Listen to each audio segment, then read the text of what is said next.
Hello everyone. This video is the second last video of geography series. After this unit, only one unit, that is waste management, is left, and this unit is only for ICSC students who are in class 10th. So after completing this geography series, we'll move on to history civics of class 10th and history civics geography of class 9th also. So ये सब complete होने के बाद हमारा ये target रहेगा. So this unit is transport.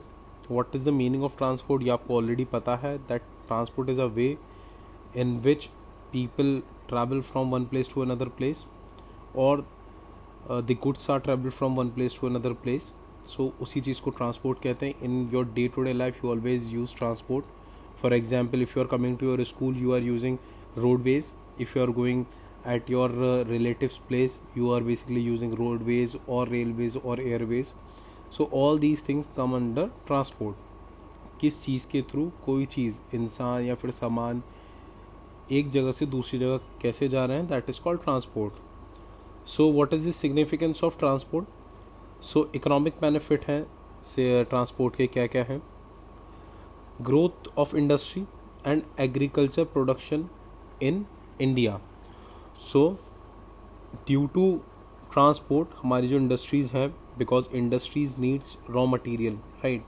So from one place to another place हमारा transport हो रहा है रॉ मटेरियल या फिर लेबर, लोग आ जा रहे हैं काम करने. तो that is for growth of industry and agriculture. Agriculture किस तरीके से, मान लीजिए बी जो है यहाँ पर शुगर मिल है और ए यहाँ पर शुगर आप क्रॉपिंग करते हैं, तो शुगर ए से बी की तरफ जाएंगे. तो that is also good for agriculture purpose, right. So agriculture भी इसी वजह से डेवलप हो रहा है. Foreign trade. So not only your nearby areas, you are also trading in from one country to another country. Export import जिसे कहते हैं. So that is foreign trade. Another is tourism, very important. So you are using aeroplanes to go from India to America. Travel कर रहे हैं आप, tourism कर रहे हैं, अलग अलग जगह पर जा रहे हैं. So that is the economic benefit. Expansion of market. Expansion of market, पहले ट्रांसपोर्ट नहीं था तो आप क्या कर रहे थे कि मान लीजिए आपका सिटी है तो यहीं पर ही आप अपना सामान बेच खरीद पा रहे थे. अब क्या है, अब इस सिटी की जगह पर आप दूसरी सिटी है, यहाँ पर भी आप ट्रेडिंग कर रहे हैं. अब इन दोनों सिटीज़ के बीच में ट्रेडिंग हो रही है. So that is expansion of market. Market बढ़ रही है. Unite people to trade. Again the same thing. एक तो मार्केट बढ़ रही है और एक जगह के लोग दूसरी जगह के लोगों के साथ ट्रेड कर रहे हैं, तो लोग साथ आ रहे हैं, एक दूसरे के साथ ट्रेड कर पा रहे हैं, मार्केट बढ़ रही है. Now coming to the social benefits, obviously it is creating the employment. If you are going any industry, कहीं पर भी आप अगर किसी भी जगह पर काम करते हैं तो वहाँ पर ड्राइवर्स भी होते हैं, वहाँ पर टूरिज्म एजेंसीज होती हैं. तो यहाँ पर क्या हो रहा है, एम्प्लॉयमेंट क्रिएट हो रहा है. वो जो जिस गाड़ी से आप ट्रैवल करते हैं, आप होंडई की गाड़ी से ट्रैवल करते हैं, तो होंडई कंपनी कितने लोगों को एम्प्लॉयमेंट दे रही है, right. So it is creating employment also. Commute to work place every day. For example, a teachers in your school come with something, right? Some maybe their own vehicle like scooty or van. तो अपनी work place पर school में teachers आते हैं, अपनी scooty से आते हैं या फिर वैन से आते हैं या बसेस से आते हैं, right. Expansion of education in remote areas. Definitely remote areas वो हैं जो छोटे एरियाज हैं, अंदर हैं, मेन सिटीज़ में नहीं है. That is remote area. दूर दराज के एरिया को रिमोट एरियाज़ कहते हैं. सो एक्सपेंशन ऑफ एजुकेशन. जो चीज़ रिमोट एरियाज़ में नॉर्मली अवेलेबल नहीं होती, वो ट्रांसपोर्ट की वजह से अवेलेबल है. जैसे एजुकेशन अवेलेबल है, छोटे छोटे स्कूल्स वहाँ पर खुलने लगे हैं. Bring people together living in different parts. Definitely अब ऐसा नहीं है कि आप केरला के हो तो आप केरला में ही जॉब करोगे. आपको यूपी में अच्छा मौका मिलेगा तो आप केरला से उठ के यूपी में आ जाओगे. यहाँ पर आपके बिल्कुल सोशल लाइफ डिफरेंट थी, यहाँ पर बिल्कुल सोशल लाइफ डिफरेंट है. तो केरला और यूपी के पीपल क्या यूनाइट कर रहे हैं, एक साथ आ रहे हैं, रह रहे हैं. अब there are many ways of transport modes. So basically you know that one is roadways, another is railways, then your airways, ships, pipelines. ये आपके 5 मोड्स ऑफ ट्रांसपोर्ट हैं. अब हम इसमें पढ़ेंगे हर एक के बारे में कि कौन सा कैसे यूज़फुल है और कौन सा कितना इंडिया में एक्सपेंड है, क्या कमियां हैं, क्या अच्छाइयाँ हैं. That we will read about it. Okay, so first we are starting with roadways. Roadways क्या है? रोड नेटवर्क इंडिया में कितना है? 5 लाख किलोमीटर का है, अराउंड लगभग 31 मार्च 2016 के हिसाब से. Roadways are good because door to door आप अपने घर से बाइक उठाते हैं और दूसरे अपने दोस्त के घर पर पहुंच रहे हैं.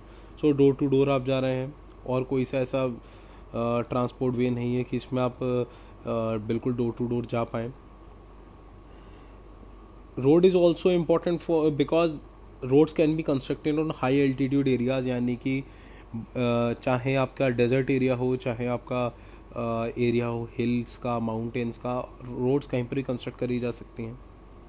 Cheapest mode to connect with village है. विलेज को कनेक्ट करने के लिए चीपेस्ट मोड है. आप खुद सोचिए, आप छोटे छोटे गांव से कनेक्ट करने के लिए रेलवे या फिर एरोप्लेन का तो यूज़ कर नहीं सकते. तो roadways are good for it. Good for supply for perishable goods like fruits from village to cities. Okay, so perishable goods जो ख़राब हो सकते हैं गुड्स, उन गुड्स के सप्लाई के लिए अच्छा है. आप कहीं पर गांव में रहते हैं और वहाँ पर आप खेती बाड़ी करते हैं, वहाँ पर आप फ्रूट्स की क्रॉपिंग करते हैं, तो वो उसको आपको सिटी भेजना है तो आप रोड्स के थ्रू ईजिली भेज सकते हैं. There are some classifications of roads also. So first is expressways. आपने कभी सुना भी होगा. You are living in Rampur, मैं रामपुर से बिलोंग करता हूँ, तो हमारे पास में एक दिल्ली से एक एक्सप्रेस वे है जो आगरा की तरफ जाता है. अभी कुछ टाइम पहले ही बना था, कुछ सालों पहले, दिल्ली आगरा एक्सप्रेस वे. तो वो क्या है? मल्टीपल लेन, बहुत सारी लेन्स होती हैं. ये नहीं कि सिंगल ट्रैफिक नहीं होता है, आप यहाँ से जा रहे हैं और सामने वाले यहाँ से आ रहे हैं. इसमें किस तरीके से होता है? बीच में बहुत चौड़ा डिवाइडर है एंड बहुत सारी लेन्स जाने की हैं और बहुत सारी लेन्स आने की हैं. This is multi lane. It is well shaped and designed for a smooth travel. Wide dividers, चौड़े चौड़े डिवाइडर्स होते हैं. इसमें स्पीड रेस्ट्रिक्शंस होता है. Speed restrictions is of 120 kilometre per hour की स्पीड तक आपको चलानी पड़ेगी अपनी गाड़ी. इट ऑल्सो हैव टोल्स जहाँ पर आप पैसे देते हैं. First national express way was Ahmedabad Vadodara express way, AKA also known as National Expressway 1, also known as Mahatma Gandhi Expressway. Now coming to the national highways. What are national highways? Maintained by Central Public Work Department, that is CPWD. So it is maintained by CPWD. कैसे होते हैं? These are long metal roads. Long metal roads link far away places, बहुत दूर दराज के area को ये connect करते हैं. Around 65% of the freight, that is freight मतलब डिलीवरी वर्क या फिर शिपमेंट का वर्क जो होता है, and 80% of traffic is carried by the roads. तो रोड्स पे लगभग 65% फ्रेट और 80% ट्रैफिक जो है वो रोड्स हैंडल करते हैं. NHAI के बारे में आपने सुना भी होगा, national highway authority of India. ये क्या है? ये एक ऑटोनॉमस यानी कि सेल्फ गवर्निंग एजेंसी है जो लगभग अभी तक 60,000 किलोमीटर की रोड्स को कंस्ट्रक्ट कर चुकी है. So now coming to the role and importance of national highway. All weather reliable, किसी भी तरीके का मौसम हो रिलायबल है. लोअर ट्रेड कॉस्ट, आसपास के इलाके के लिए ट्रेड कॉस्ट, सामान आप भेजते हैं तो उसमें ज़्यादा खर्चा नहीं होता है. Employment, it is giving employment because roads are constructed on daily basis, so it is giving employment to thousands and lakhs of peoples. Reduced transportation cost, it is cheap, right? For places nearby, it is cheap, so it is reducing the transportation cost. Reduction in accidents, so जब अच्छे highways होते हैं, national highways बढ़िया होते हैं, multiple लेन होते हैं, तो सिंगल लेन से बेटर ये रहता है कि भाई बीच में डिवाइडर भी है, मल्टीपल लेन है, तो जो हमारा एक्सीडेंट है वो कम हो जाते हैं उसके chances. National integration because it is connecting the far areas roads, far areas places. For example, Kashmir and Kanyakumari, it is connecting, right? It is connecting Delhi, Lucknow, it is connecting Ahmedabad with Kolkata, right? So far away places को ये connect कर रहा है. तो national integration, जब अलग अलग जगह के लोग एक दूसरे से कनेक्टेड रहेंगे तो it also help to integrate the peoples. Now the widening and improvement, यानी चौड़ाकरण, उसके इम्प्रूवमेंट और उसकी स्ट्रेंथ के ऊपर कौन ध्यान देता है? स्टेट नेशनल हाईवे रोड्स ध्यान देता है. ऐसे ही we are having one more, golden quadrilateral. Golden quadrilateral कौन सा ऐसा हाईवे है? ये NHAI द्वारा 1999 में लेकर आया गया था. It is a network connecting the major industrial, agriculture and cultural centres of India. So it is connecting the 4 major places in India. What are those 4 major places? Delhi, Kolkata, Mumbai and Chennai. ठीक है, इन चीज़ों को ये connect करता है और इनके आसपास की सारी चीज़ों को कनेक्ट करता हुआ चलता है. कुछ इंपॉर्टेंट एक्सप्रेसवेज, ये वाला आपका दिल्ली वाला एक्सप्रेसवे, दिल्ली एंड आगरा वाला, मुंबई, अहमदाबाद, वडोदरा, इसके बारे में अभी आपने पढ़ा. दिल्ली गुड़गांव एक्सप्रेसवे, नोएडा, ग्रेटर नोएडा, ये सारे आपके एक्सप्रेसवे हैं. गोल्डन क्वाड्रिलेटरल देखिए, क्वाड्रिलेटरल किस तरीके का होता है. ये बन रहा है क्वाड्रिलेटरल, दोबारा बना के दिखा देते हैं. It is creating quadrilateral like this, 4 sided figure like side. So this is Delhi, this is Kolkata, this is Chennai, this is Mumbai. So it is connecting the big places in India. इस वजह से इसको गोल्डन क्वाड्रिलेटरल कहा जाता है. So what are the benefits of golden quadrilateral? Establishing faster transport network between major cities, boost to smoother movement of products and peoples within India, enabling industrial and job development in smaller towns through access of market, providing opportunities for farmers though better transportation to produce from the agriculture to major cities and ports to export through lesser wastage and soils. क्या हो रहा है? Farmer जो है हमारे transportation की उधर उन्हें मदद मिले और वो मेजर सिटीज़ या फिर पोर्ट्स, बंदरगाहों पे भेज सकें एक्सपोर्ट के लिए. Driving economic growth directly through construction as well as the through indirect demand for cement steel. So construction हो रहा है जब लगातार रोड्स का, तो हमारी सीमेंट स्टील इन सब की भी डिमांड बढ़ रही है, तो बाकी जो हमारी इंडस्ट्रीज़ हैं उनकी भी ग्रोथ हो रही है साथ में. Giving a boost to truck transport throughout India. So India में ट्रक ट्रांसपोर्ट के लिए ज़रूरी है, क्योंकि चौड़ी सड़कें जब हैं, अच्छे हाईवेज होंगे तो वहाँ पर ट्रक्स ईजिली मूव कर सकते हैं. सो ट्रक ट्रांसपोर्ट को ये बढ़ावा दे रहे हैं. So this is the golden quadrilateral with the red color. From this color, north-south corridor, east-west corridor, NHDP phase 3. ये कुछ हमारे मेजर प्रोजेक्ट्स जो हैं वो दिए हुए हैं. इंडियन रोडवेज का कनेक्शन दिया हुआ है.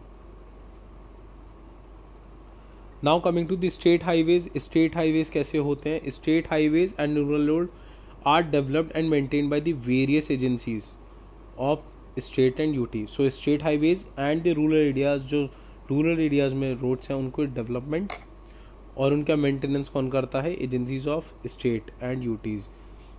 स्टेट की एजेंसीज एंड यूनियन टेरिटरीज की एजेंसीज उसे हैंडल करती हैं. District road, what is district road? District road town and large villages to one another. So they are connecting towns and large villages to one another with district headquarter maintained by जिला परिषद and PWD. So district headquarter जो कौन maintain करता है? जिला परिषद and public work department PWD. What are village road? Constructed and maintained by village panchayats. So those road which are constructed and maintained by village panchayats. Narrow होती है यानी पतली, not suitable for heavy traffic, heavy traffic के लिए suitable नहीं है। International highways, those who are connected neighbouring countries, that is called international highways. BRO, ये बहुत ध्यान से सुनिएगा, BRO बॉर्डर रोड्स ऑर्गेनाइजेशन, ये वही ऑर्गेनाइजेशन है जो अभी आप सुन रहे होंगे हमारी नेपाल के साथ एक लिपू लेक पास को लेके कंट्रोवर्सी चल रही है। तो BRO कौन सी है, जो बॉर्डर्स पे रोड बनाती है, और इसमें ज़्यादातर ऑफिशियल जो होते हैं वो आर्मी के वर्क करते हैं। तो इंडियन सिक्योरिटी बेसिस के लिए से अपने बॉर्डर्स को सिक्योर करने के लिए BRO ये सारा वर्क करती है, right. Advantages of road transport क्या है, investment, it takes less investment, door to door service, flexibility in service, यानी कि फ्लेक्सिबिलिटी बहुत है क्योंकि रोड ट्रांसपोर्ट बसेज आपकी खुद की गाड़ियाँ मौजूद हैं, तो फ्लेक्सिबिलिटी आप कभी भी जा सकते हैं। It is giving a huge employment, complementary to rail transport, यानी it is complementary rail transport के अलावा आप ये भी यूज़ कर सकते हैं। अगर आप रेल ट्रांसपोर्ट से कहीं जाते हैं तो रोड ट्रांसपोर्ट से भी उस वहाँ पर ईजिली पहुँचा जा सकता है। Helpful in production of perishable goods, जो गुड्स ख़राब हो जाते हैं जल्दी उनको ट्रांसपोर्ट करने के लिए बेहतर रहेगा। Disadvantages, we are meeting with frequent accidents बहुत होते हैं। इनएडिक्वेट रोड्स, कुछ रोड्स काफ़ी ख़राब कंडीशन में होती हैं। टैक्सेस आर वेरी हाई, जैसे कि आप टोल टैक्स देते हैं, आप मुरादाबाद में अब जब जाते हैं तो 150 रुपये का टोल एक तरफ से ख़रीदते हैं, वो टोल टैक्स बहुत हाई है। पुअर मेंटेनेंस, रोड्स तो अच्छी बन जाती हैं बट उनकी मेंटेनेंस ढंग से नहीं कर पाती है सरकार।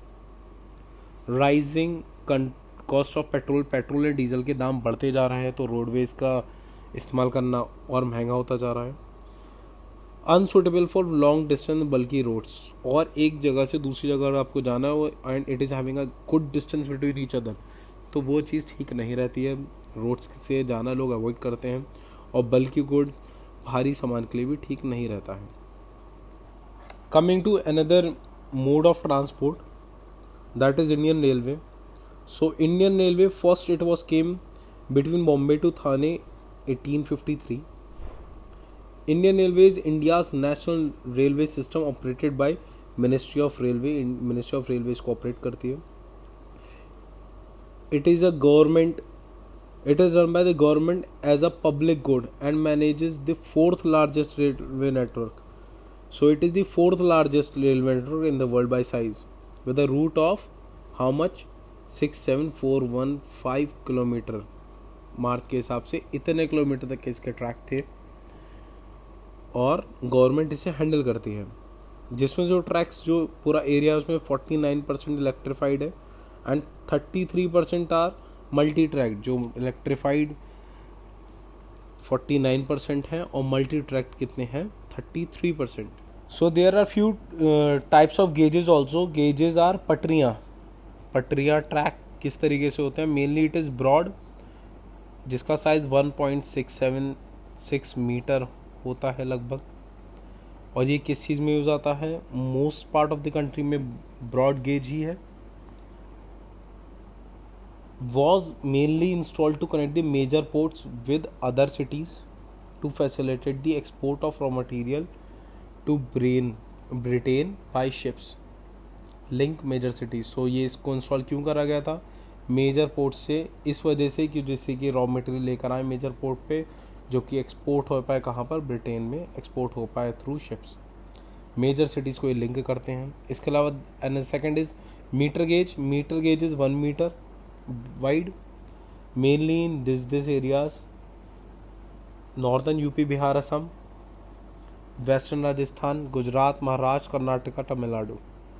Narrow gauge is 0.762 metre.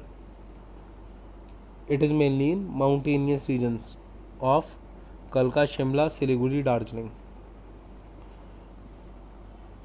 After all converted to broad after independence. So independence के बाद सबको ही ब्रॉड गेज में कन्वर्ट कर दिया गया. So about the progress of Indian railways, it is a biggest public undertaking, यानी गवर्नमेंट के अंदर में वर्क करने वाली सबसे बड़ी चीज़ है. It is having around 16 lakh employees. Diesel engine को diesel engine are replaced by steam engines in 1950 to avoid environmental pollution. Okay, so 1950 में ये चेंजेस भी लेकर आए जिससे कि पॉल्यूशन ना बढ़े। सो जो हमारे डीजल इंजन उन्होंने स्टीम इंजन को रिप्लेस कर दिया था 1950 में।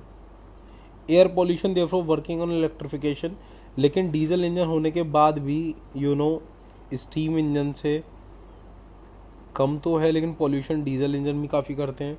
इसी वजह से इलेक्ट्रिफिकेशन का काम स्टार्ट हुआ।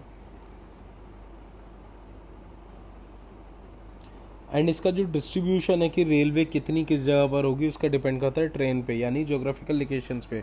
For example if you are living in a mountainous areas, वहाँ पर रेलवे मोस्ट प्रोबेबली नहीं होगी, right. Advantages, it is dependable, इसके ऊपर आप डिपेंड कर सकते हैं। It is well organised, it is high speed over long distance, और लॉन्ग डिस्टेंस के लिए काफ़ी बढ़िया है, अच्छी स्पीड से आप पहुँच सकते हैं। Suitable for bulky and heavy goods, it is suitable for it. Cheaper transport, बहुत चीप भी है। It is having good capacity and safety. Disadvantage, खर्चा बहुत है। Lack of flexibility, lack of flexibility इसका मतलब कि जब एक स्टेशन से दूसरे स्टेशन तक ही ट्रेन जाएगी तो जाएगी, इसमें फ्लेक्सिबिलिटी नहीं है कि आप कह दो कि नहीं बी की जगह सी ले जाओ या फिर बीच में उतारो। So it lacks in the flexibility. Lack of door to door, right, आप रेलवे स्टेशन से रेलवे स्टेशन तक जा सकते हैं। ए के रेलवे स्टेशन से चढ़े, बी के रेलवे स्टेशन पर उतर गए। आपको जाना था सी के घर, तो सी के घर तो आप नहीं पहुंचेंगे, right. So door to door नहीं है। मोनोपोली, फिलहाल अभी तक हमारी इंडियन गवर्नमेंट के हाथ में ही है ये ट्रेन रेलवे पूरा, तो एक राज है, मोनोपोली है। Unsuitable for short distance and small loads, और छोटी मोटी जगह जाने के लिए, आसपास में जाने के लिए it is not good. Booking formalities, it is also having the booking formalities. आपने सुना होगा irctc.co.in, इससे आप बुकिंग कर सकते हैं। So it is having the booking formalities. No rural service, rural areas में नहीं है क्योंकि इनको बनाना बहुत महंगा पड़ता है, तो रूरल एरियाज़ में स्टेशन नहीं होते हैं, railway stations. Now see this, these are the railway routes and sea routes in our country. So these are sea routes, under this जो भी आपको दिख रहा that are railway routes. Coming to the airways, airways you already know, aeroplane, helicopter, किसी से भी जाना, उड़ के जाना, that comes under the airways. It is the fastest mode, सही बात है, but it is very costlier, costly बहुत है, बट इसने दुनिया को पास में भी लेकर आया। बिकॉज पहले अगर आप अमेरिका रहते थे और आपको जापान के लोगों से बातचीत करनी थी तो आपको लगता था बहुत ज़्यादा डिस्टेंस है, लेकिन अब जब से एयरवेज स्टार्ट हुआ है आप चाहें तो एक दिन में उड़ के जापान पहुँच सकते हैं। इट इज़ नेशनलाइज, इसको गवर्नमेंट ने अंडरटेक करा, नेशनलाइज करा गया 1953 में। Airports authority of India AAI was formed, कब फॉर्म करी गई? 1 अप्रैल 1995 में। बाय मर्जिंग, किसकी मर्जिंग से? International airport authority of India, national airport authority, इनको मर्ज करके AAI बनाई गई। So now see some projects. International airports are given over here, and this is called domestic airports. So these are international, these are district airports.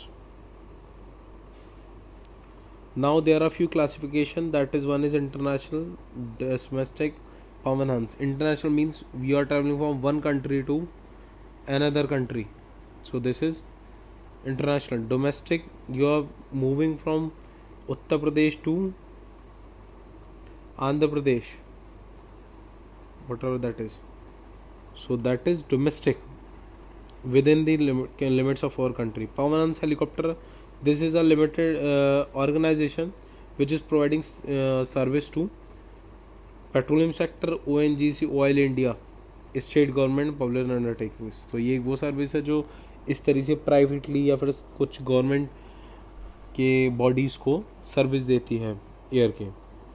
International airport कहाँ कहाँ पर है आपके, these are your international airports. Total कितने हैं, total हमारे पास लगभग 16 है।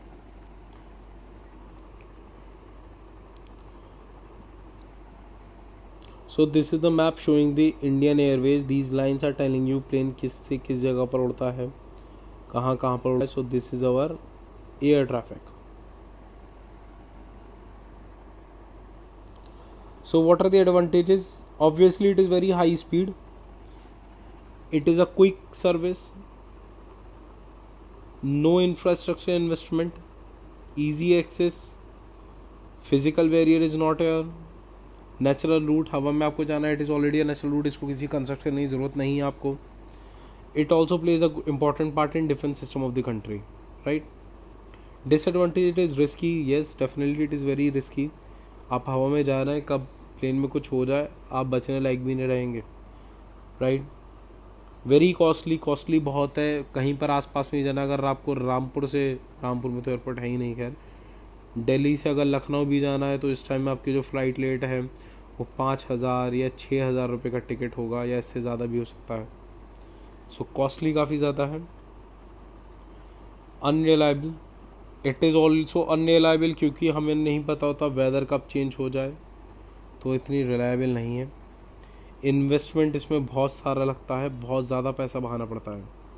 Now coming to the waterways, this is the fourth type. Waterways एक वो चीज़ है जहाँ पर आप नेचुरल रिवर्स और आर्टिफिशियल रिवर्स को मॉडिफाई करते हैं और एक जगह से दूसरी जगह जाने का एक समाधान ढूंढते हैं। So basically you are moving through rivers and canals. It is most suitable for heavy goods. Despite all favorable condition, water transport contributes 1% only. यानी कि सारी फेवरेबल सिचुएशन होने के बाद भी वाटरवेज सिर्फ और सिर्फ कितना अमाउंट कर रहा है, 1% of the total transport. So in this there are few types of waterways also. First is inland waterways. Inland waterways are like जो आपके सी शोर, आपके जो नदियां हैं जो आपकी सिटी से पास ऑन होती हैं, कनाल्स हैं, वहाँ पर अगर आप कोई वाटरवे बोट या फिर शिप अगर चल रही है, that is your inland waterways, right. The CWTC that is central water transport corporation, जो कि 1967 में बनी थी, and it is having the headquarter in Kolkata. It is engaged in transportation of goods. ये ट्रांसपोर्टेशन ऑफ गुड्स के बारे में देखती है कहाँ कहाँ पर, through Ganga, Brahmaputra, Hooghly and Sundarban regions. इस एरिया के थ्रू वाटर ट्रांसपोर्ट के थ्रू कैसे गुड्स जा रहे हैं, तो ये ऑर्गेनाइजेशन इसका ध्यान रखती है। IWAI that is inland waterways authority of India, ये क्या करती है भाई, ये एग्जिस्टेंस में कब आई, 27 अक्टूबर 86 में। क्यों, जिससे कि डेवलपमेंट हो, रेगुलेशन, रूल्स एंड रेगुलेशन बनाए जाए, और नेविगेशन कि कौन सी धारा किस तरफ जाती है, कौन सा रूट किसको पकड़ना चाहिए, उसके लिए बनी गई। इसका हेड ऑफिस कहाँ पर है, नोएडा में है। So there are few national water ways are given over है। सो फर्स्ट वन कौन सा है, जो गंगा रिवर का पर है और इलाहाबाद टू हल्दिया तक का ये वाटरवे है। It is around 1620 kilometre long, and yes it is the longest waterway in India. Second is on Brahmaputra river, Sadiya to दुर्बी, असम, ये असम में है, और ये मेजर वाटरवे है फ्रेट ट्रांसपोर्ट के लिए, अभी डिलीवरी वगैरह करने के लिए रेंटल बेसिस पे चलती हैं, सामान भेजा जाता है, उसके लिए मेजर माना जाता है। Third one is on west coast canal, इसको हम वेस्ट कोस्ट कनाल भी कहते हैं, ठीक है, नेशनल वाटरवे 3 भी कहते हैं और वेस्ट कोस्ट कनाल भी कहते हैं। ये कहाँ पर है, it is in Kerala, Kollam to Kottapuram, it is around 205 kilometre long. Fourth one is on Kakinada to Puducherry, Pondicherry लिखा है, अब नाम चेंज हो गया, पुडुचेरी हो चुका है। ये सेकेंड लार्जेस्ट है इंडिया में, it is around 1095 kilometre. First largest कौन सा था, ये था गंगा वाला। फिफ्थ वाटरवे हमारा जो है वो है उड़ीसा और वेस्ट बंगाल के बीच में। थोड़ा सा इसका एक मैप देख लेते हैं, ज़्यादा जल्दी समझ आ जाएगा। So this is around, this is first one, it is moving from Haldia to Allahabad, so this is the first one.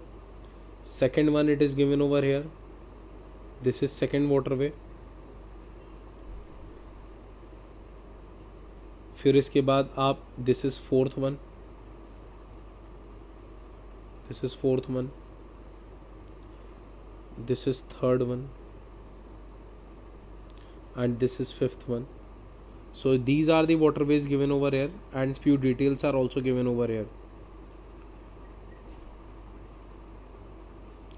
So India is having the coastline of around 7617 kilometre. Coastline means तटीय ये जो इलाका जिसके आसपास समुद्र है, तो ये कितनी है इंडिया की, लगभग 7617 किलोमीटर लंबी है। It is connecting 12 major ports, sea ports and 187 minor ports. So यहाँ पर कितने कितने पोर्ट्स हैं, 12 मेजर हैं और 187 माइनर हैं। Major ports comes under central government, major port जो हैं वो सेंट्रल गवर्नमेंट के अंदर आते हैं और माइनर जो आते हैं स्टेट गवर्नमेंट के अंदर आते हैं। मेजर पोर्ट्स कैरी 75% ट्रैफिक, यानी कि जो 100% ट्रैफिक में से 75% ट्रैफिक कौन हैंडल करता है, ये 12 मेजर पोर्ट, और विशाखापट्टनम जिसमें सबसे ज़्यादा ट्रैफिक हैंडल करता है, right? So in this international airport and seaports all are given. So here are seaport and international airport both, seaport, airport, seaport. So these all are seaport and airport. So these all are given over here. This is seaport.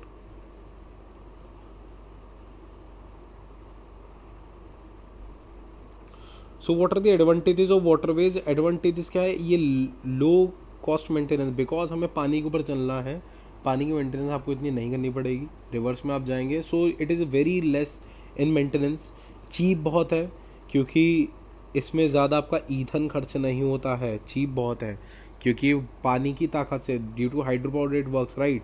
So it is not consuming that much of fuel of yours, right. So it is cheap basically. It is bulky, best for bulky goods, भारे सामान के लिए it is very good. For defense system also it is very good. So यहाँ पर आप आपके defence के लिए कंट्री के आसपास में कौन सी चीज़ें कहाँ पर हैं, कोई कहीं से हमला ना कर दे, उसकी वजह से नेवी हमारी वर्क करती है, तो डिफेंस के लिए बहुत बढ़िया है। Disadvantage it is very slow काफ़ी है।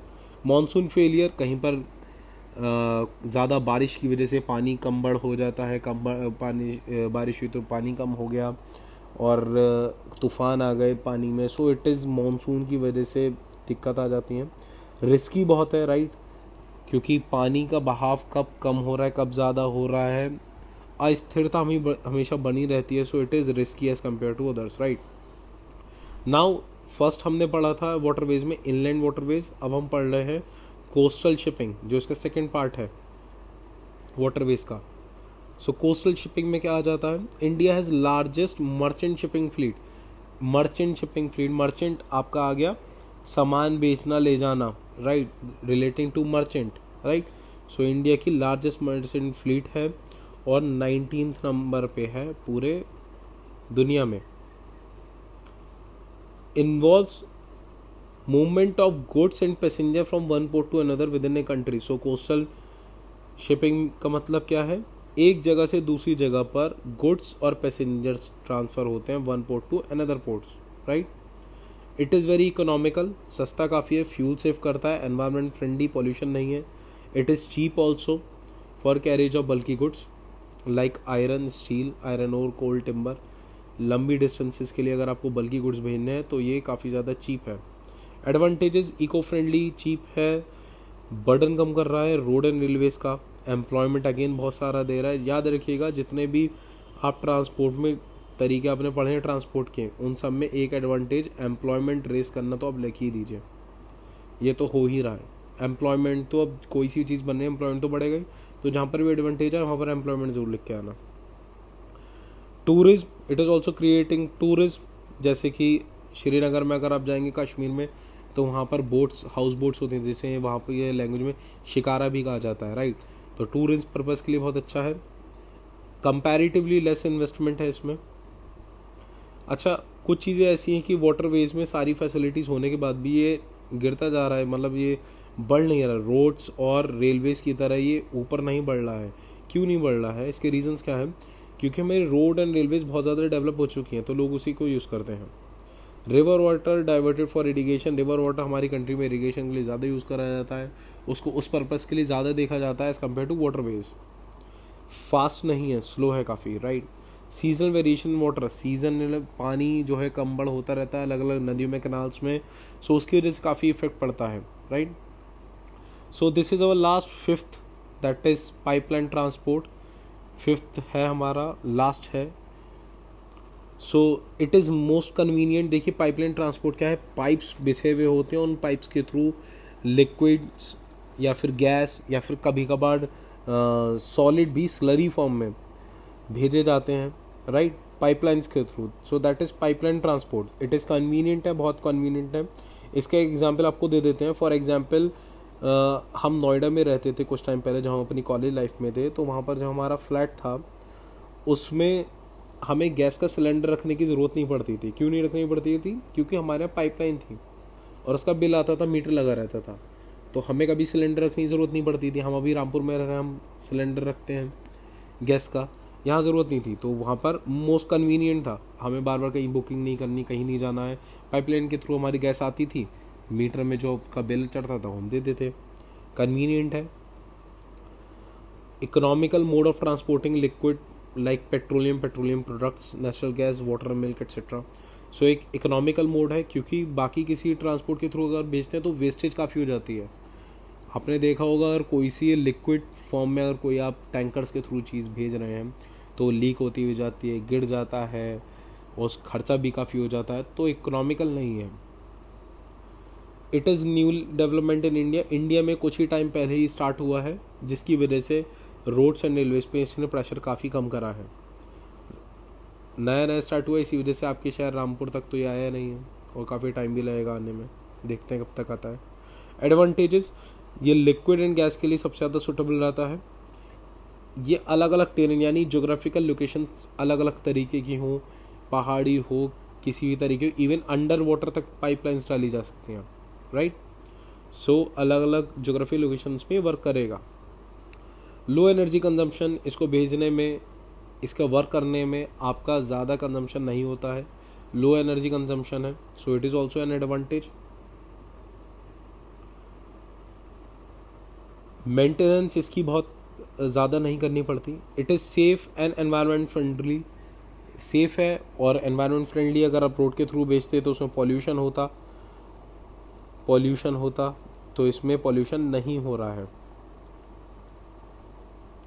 Disadvantage, not flexible. आपने ए पॉइंट से बी पॉइंट तक की आपने अगर पाइपलाइन बिछाई है तो वो यहाँ से यहाँ तक का ही ट्रांसपोर्ट हो रहा है, आप इसको बार बार चेंज नहीं कर सकते, सो it is not flexible. Capacity can not be increase. आपने अगर इतना बड़ा पाइप डाल दिया है तो उसमें एक बार में जितने आप आज भेज सकते हो गैस, उतनी ही आप कल भेज पाओगे, उतनी परसों, उतनी आने वाले टाइम तक, जब तक आप पाइप चेंज नहीं कर देते, राइट। सो कैपेसिटी इसकी आप इंक्रीज नहीं कर सकते। Even these are pipelines are sometimes underground also, और कोई चीज़ अगर ज़मीन के अंदर आपने पाइपलाइंस बिछा रखे हैं तो उसको रिपेयर करने में काफ़ी दिक्कत होती है। So these are the disadvantages. This is the map showing you the crude oil and LPG pipelines of India. So आप देख सकते हैं मेनली इस एरिया में और थोड़ा बहुत इस एरिया में है, लेकिन बाकी पूरे भारत में पाइपलाइंस अभी इतनी नहीं है। मिडिल एरिया में तो बिल्कुल ही नहीं है, राइट। सो ये दिक्कत है। सो यहीं पर आपका this transport unit is ended, it is complete now. Next unit will be of waste management. इसके बाद जल्द से जल्द बाकी यूनिट्स को भी कंप्लीट करने की कोशिश करेंगे। बाकी यूनिट्स अलग अलग सब्जेक्ट हिस्ट्री सिविक्स की 10th क्लास की and history civics and geography 9th class की भी स्टार्ट कर देंगे. Okay, thank you.